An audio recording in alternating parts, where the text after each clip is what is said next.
Salut tout le monde, j'espère que vous allez bien les amis, on est parti pour une nouvelle vidéo. Évidemment on commence à se projeter sur la Super Coupe d'Espagne demain, le Classico et cette finale face au FC Barcelone. On démarre avec les petites informations de cette journée de samedi, donc veille de match. Voilà le programme pour les joueurs.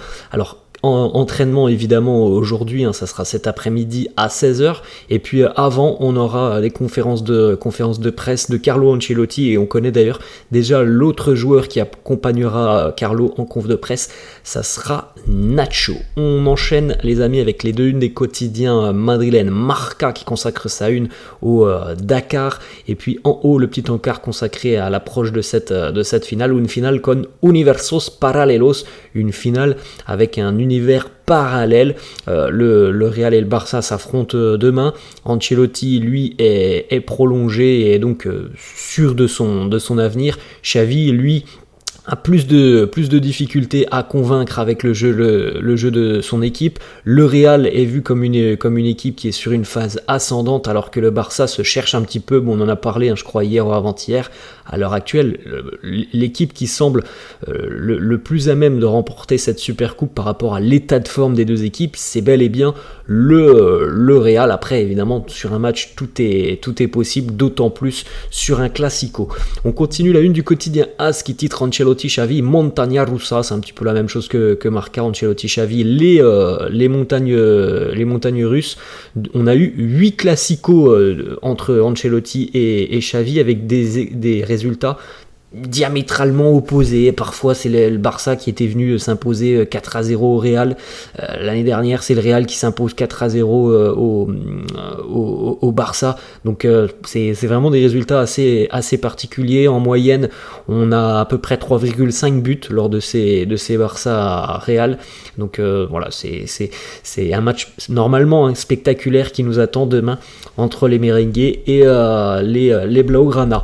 On continue les amis, petites photos, les préparatifs de cette super coupe qui se poursuivent. Voilà quelques petites images du groupe qui s'est entraîné hier, avec 2-3 joueurs qui avaient des petites gênes physiques, mais qui se sont tout de même entraînés, comme par exemple Rodrigo qui s'est tout de même entraîné, Modric aussi qui visiblement avait des petits problèmes physiques, donc c'est normal après un long match comme celui face à l'Atlético. D'autres petites photos donc de cette séance d'entraînement, Vinicius, Bellingham, Arda Güler présents sur la petite photo, Rodrigo aussi qui participe à l'entraînement. La petite information quand même, c'est que Dani Carvajal lui aussi au niveau musculaire, une petite fatigue musculaire après son immense match face à l'Atlético. Donc Dani Carvajal n'a pas participé à l'entraînement hier, il s'est contenté un petit peu de courir en basket, il s'est entraîné aussi un petit peu à l'intérieur des installations, mais du côté de Madrid on se veut très très optimiste sur la présence de Dani Carvajal demain,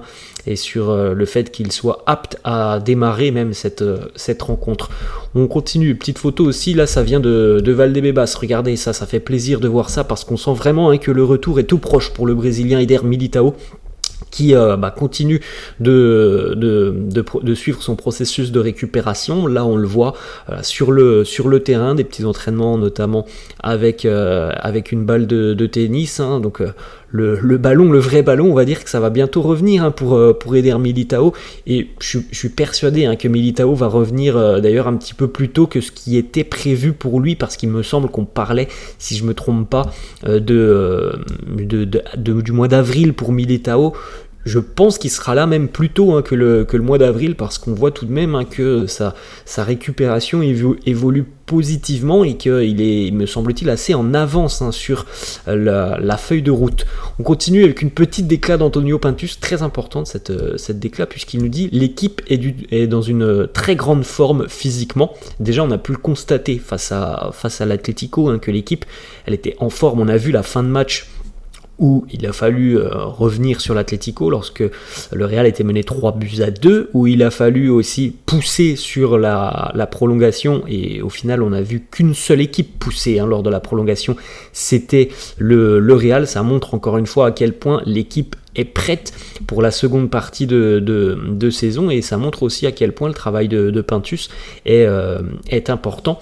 Et surtout aussi porte ses fruits.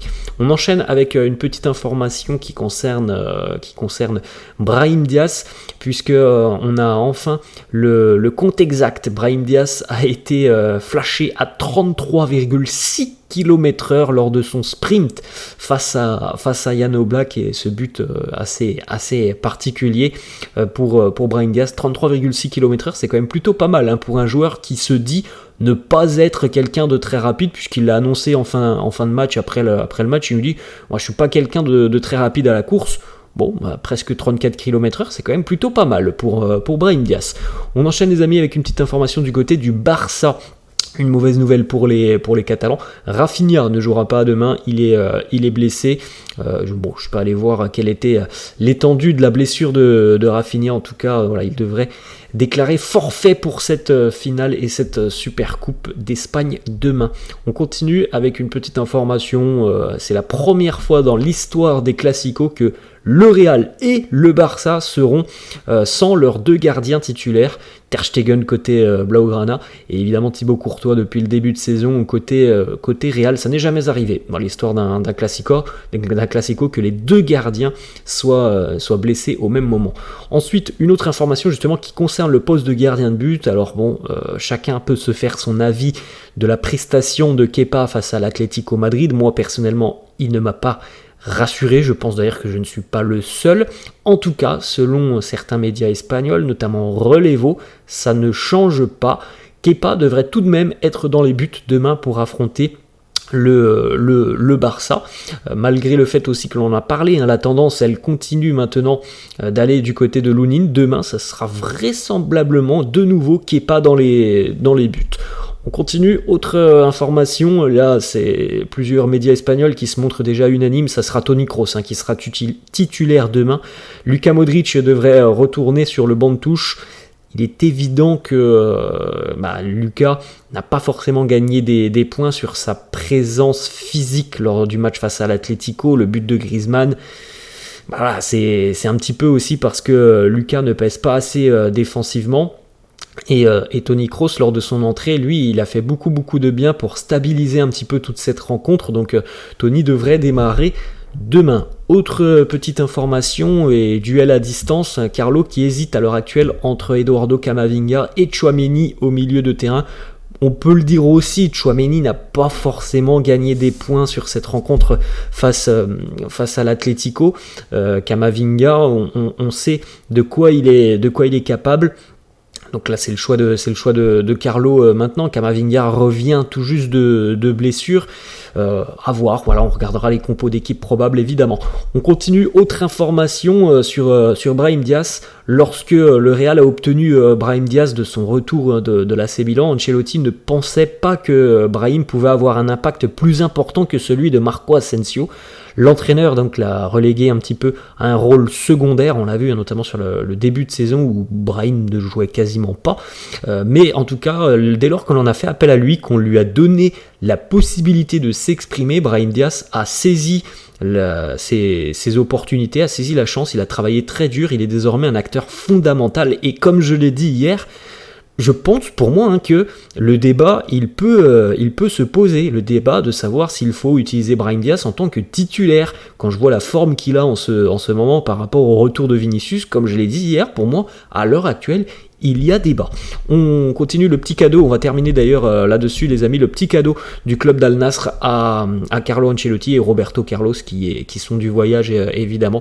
Voilà les petits maillots floqués du club d'Al Nassr. Les amis, je vous laisse, j'espère que cette vidéo vous a plu. N'hésitez pas comme d'habitude à lâcher un petit pouce bleu. N'hésitez pas non plus à vous abonner à la chaîne. Moi je vous laisse et je vous dis à la prochaine. Ciao.